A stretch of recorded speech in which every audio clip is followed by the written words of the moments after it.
So I just had a final session with one of our members who moved through the 5 stages from betrayal to breakthrough in 6 months. Always sad for me. I miss them, but they're ready to go and they're supposed to. And it was so interesting because there have been so many changes in her life, in her health, in her physical, mental, and emotional state. And one of the most interesting things, and I see this all the time as people leave stage 3 and move into stage 4, where transformation begins, a change in people in her life as far as the type of people she's outgrown and the type of people she attracts. Like there was a friend, and the friend just, it's the kind of friendship where she would never become friends with someone like that now, but they had a history and that's why they were friends. And now there's the potential of a future partner coming into her life who's so different than the person who betrayed her. And it's just, that level of difference is because of how different she is. She's so different that she's attracting a very different type of person. And this is what you want to look out for.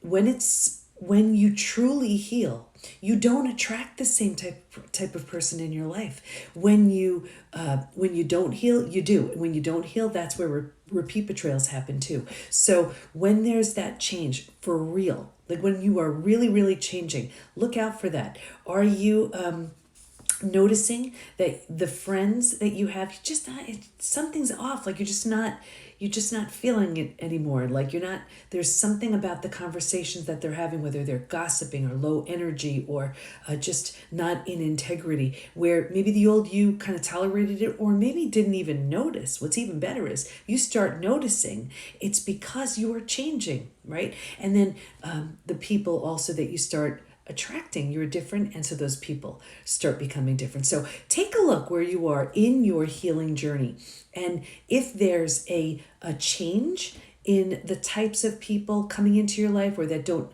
fit into your life anymore, that's not a bad thing. That's actually a good thing. That tells you your changes are real and it's all part of transformation. You think about it. When the butterfly goes into the cocoon, it's a personal journey, not necessarily lonely, personal, right?